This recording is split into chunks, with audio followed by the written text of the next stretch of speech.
Hey guys, welcome to my first look video at BMW's brand new G87 M2. It's available as a manual in the UK. Thanks a lot for watching. I'll see you at the next video very soon. Oh no, there's a few more things to talk about actually. Back in May, I was lucky enough to drive one of these in pre-production form, covered in camouflage, around the Salzburg ring. Hopefully you've seen that video. If you haven't, there'll be a link to it up here somewhere and in the description. The one thing I couldn't take away from that particular day is how the new M2 was going to look, because it was covered in camo, it was a tatty pre-production car, and I just didn't want to judge the way that car looked, because I know once you put some paint on a car and you finish it properly, well, it looks completely different. And this particular car in Toronto red is really a lot to take in.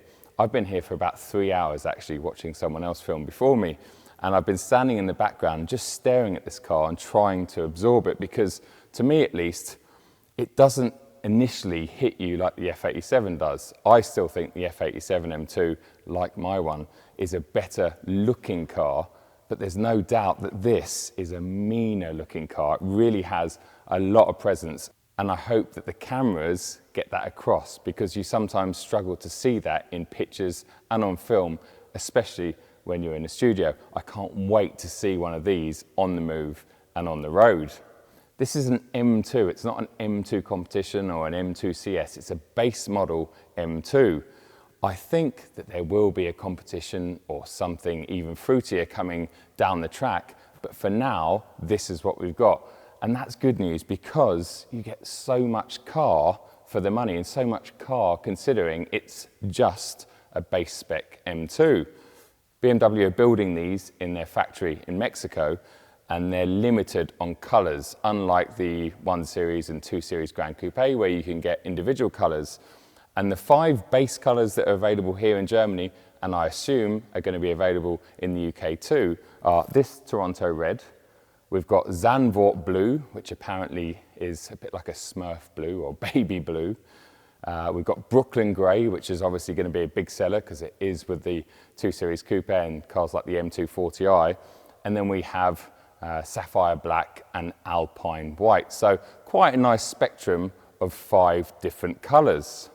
Let's start by looking at the styling of this M2. The bumper is completely unique. As you can see, it's full of vents and ducts to keep the radiators and those brakes cool. Absolutely massive gaping holes down here. But thankfully, from what I can see anyway, all of the exposed radiators have got nice plastic guards in front of them, because I know that was an issue on some of the early M2s, especially in the UK. I hope that BMW keep that up and keep all of the radiators covered and protected with those radiator guards. It's not until you get around the side of the car where you really start to see some of the unique styling features. These flared wheel arches look incredible on the front and on the rear axle. And beneath the wheel arches, we've got a staggered wheel setup, exactly the same wheels that you get on an M3 or an M4. So we've got 19-inch on the front axle, 20-inch on the rear, 275 and 285. This particular car has my favourite tyre, the Michelin Pilot Sport 4S. The doors, well, they come straight off a regular 2 Series Coupe. We have M-specific door mirror caps, but you also get them on an M240i these days. The roof on this particular car is carbon, but I have a feeling that on UK Spec cars, it's going to be an optional extra. As you probably guessed, it has grown in dimensions, because all modern cars just seem to be getting bigger and bigger. It's 11.4 centimetres longer, 3 centimetres wider, but 1 centimetre lower. So once again, adding to its road presence. But most importantly to me, it's 22 centimetres shorter than a G82 M4. So it's not just an M4 in a frock, it really is unique, and it definitely looks completely different in terms of styling. I'd say the M4 is a prettier, sleeker shape, but once again, this is just an angrier, meaner, more aggressive looking car. Due to it being bigger, it does also weigh a bit more. A manual version is about 1,700 kilos and an auto version is 1,725. That's about 75 kilos heavier than the older M2. But most importantly, once again, it's about 75 kilos lighter than an M4. When we get around the back of the car, well, the back of the 2 Series Coupe is probably its most controversial angle. I'm still not sold on it, even in this M2. It definitely looks aggressive. I feel like I've used that word a lot with this car. And I love the trademark quad exhaust pipes. I think they're about 95 millimeter in diameter each. I'm not sure about these side vents, styling bits. I just don't think they look particularly good, but it's a unique bumper with, once again, a standard boot lid. So the rear boot lid is standard, the doors are standard, and the power dome bonnet have been lifted off a regular 2 Series Coupe. But with all these bolt-on parts, the wheel arches, the rear and front bumper, definitely looks like a different car. And, well, it is. It's a full-fat M car. But I think as a whole, it looks good from around the back of the car. But when you start looking close at some of the details, as I say, I'm just not completely sold. But maybe it's something that's going to grow on me a bit when we see more and more on the road. Under the power dome bonnet, we find BMW's S58 engine. Now, that's a familiar engine to me because it's what's in my G80 M3. It's a 3-litre inline-6 twin turbo. It's been detuned for this M2 though, so we're producing 460 horsepower and 550 Newton meters of torque. But that 460 horsepower figure, well, that's 50 horsepower up on the previous M2 competition, and it's actually 10 horsepower up on the M2 CS from the F87 generation. So there's plenty of punch. We've got the same strut bracing out of the M3 and M4, and as I've already discovered on track, well, the front end feels very stiff. Not as stiff or planted as an M4, but that might have had to do with the fact that those PS4Ss that were on the car that I took around the Salzburg ring had seen better days, so it might have given a slightly soggier feeling front end compared to an M3 or an M4. That engine is paired up to either a 6-speed manual gearbox or the familiar ZF 8-speed automatic. And I'm delighted to say and delighted to announce that the manual is also going to be an option in the UK.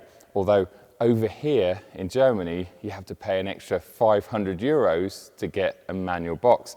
Must be the first time that's ever happened in history, but it just shows you the way that the car industry is going when a manual box costs more than a very trick 8-speed automatic. But I'm not complaining because we still have the option, and I think that's so important for BMW as a brand, especially in the UK where we can't get a manual M3 and M4.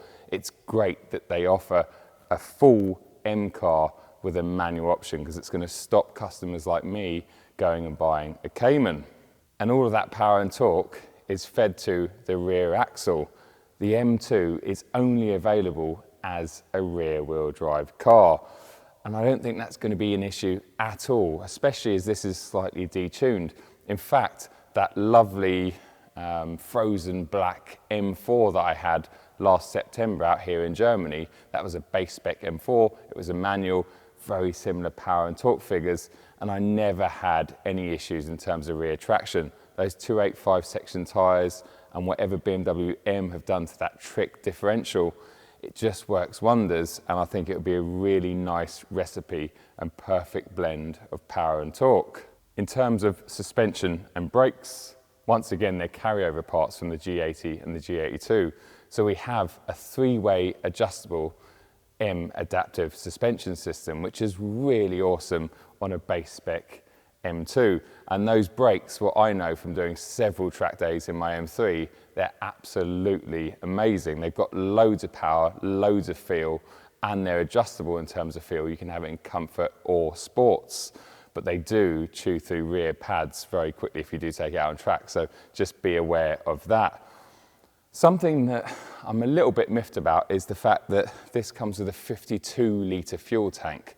Now, my M3 is a 59 litre fuel tank, and that's a bit small for longer journeys. It's a shame that they've had to reduce the tank, probably because the rear end of this car is a bit shorter, to 52 litres, just like my F87 M2, because 52 litres is probably going to give this a realistic range of about 280 miles if you're not driving it too hard. So it's borderline okay, but I wish that it came with a full-size 59 litre tank. In terms of performance figures, BMW claim this new M2 in manual will do the 0 to 62 sprint in just 4.3 seconds.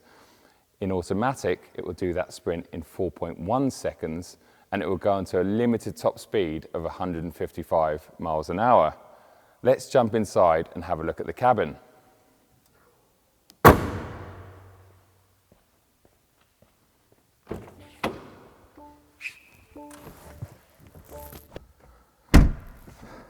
Well, inside, boy oh boy does it feel nice and premium in here. Obviously we've got the curved display in here, as we have in the normal 2 Series now, because although the 2 Series is only a year or so old, they've already updated the interior of those. So if you pick up your new 2 Series today, it will have a curved display. This one is obviously an M specific curved display, so there's lots of M colours and different menus in there because it's an M car, but it certainly looks the piece. And love or hate touchscreen displays like these, they definitely make the interior feel more modern, but all of the climate controls etc. are now in the curved display as opposed to down here on buttons. This particular car is a 6-speed manual, and that just makes me so happy if you hadn't already have sussed that. So I've got 3 pedals down here. Yeah, there's a pedal to the left which is called a clutch, and then you wiggle this around to find the right gear.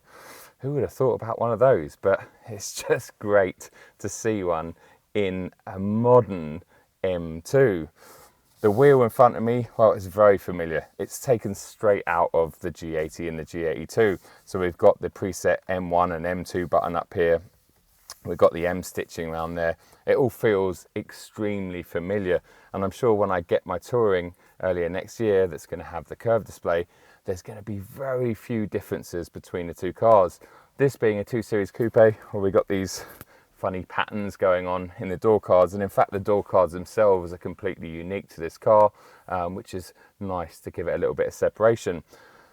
Talking about the curved display, well, this car has got the setup menu just like all M cars do these days. We've got engine at the top, efficient, sport and sport plus.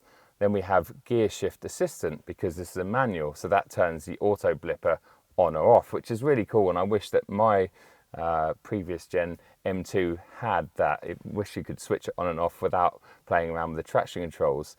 We have chassis setup, as we talked about on the outside. So we've got 3-way adjustable M adaptive suspension, comfort, sport, sport plus. Probably going to spend most of your time in comfort on a UK road.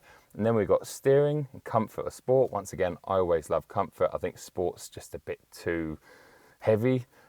Brake, as we talked about on the outside, you can control that, comfort or sport. Ironically, I find sport better in these new G-Series cars. You get more pedal feel and they definitely work a bit stronger. They give you a bit more servo assistant. And then below that, we have the 10-way traction control, which I actually assume they wouldn't have put in the M2, but they have. So that's really good to see.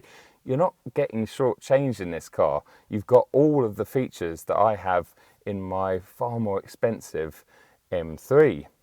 And the last thing to talk about, and potentially the most important thing in here, aside from the manual gear stick, are these seats, the optional carbon bucket seats.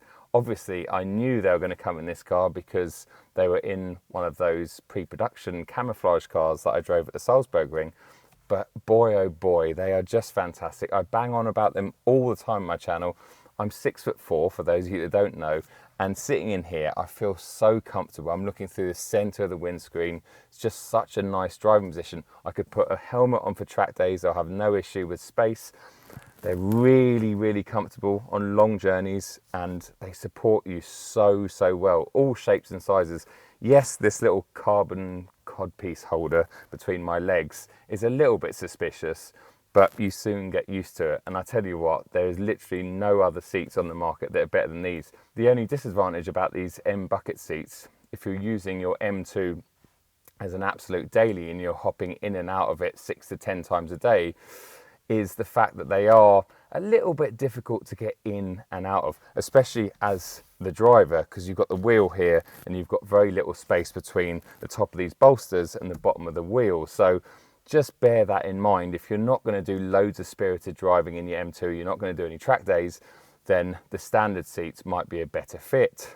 In terms of seats, out here in Germany, they actually get 3 different options. The base seat, I'm not really a fan of. It's a sports seat. It has a traditional sort of headrest. It's not that supportive. It looks kind of ordinary. And I'm hoping that the UK doesn't get that seat, because we didn't get the base seat in the M2 competition.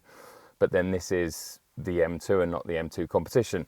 What I predict we're going to get as a base seat is the M Sports seat, which is a much nicer seat. It's the same seat that we get in the M240i X-Drive.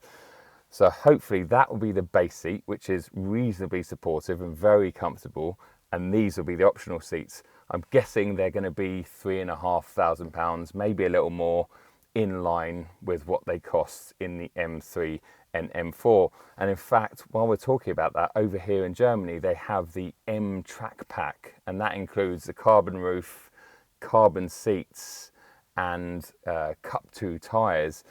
I don't know what that retails at, but I'm guessing probably 8 to 10,000 euros. So maybe we'll get a similar sort of option in the UK, but I've got absolutely no idea. I think I've covered as much as I can in the time that I've had with this car. I have to run out of here now, jump in an Uber and get my flight back to England. But before I do that, I'm going to put down the driver's window.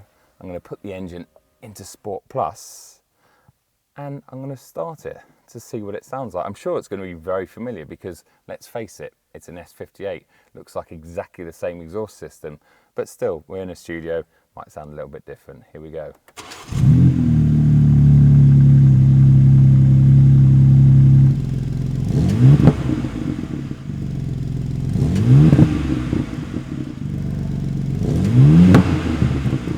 Oh, I've got a head-up display as well. I forgot to talk about that.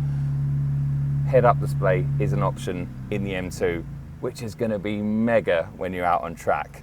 Guys, thanks a lot for watching. I hope you enjoyed this video. I'll see you at another one very, very soon. Cheers.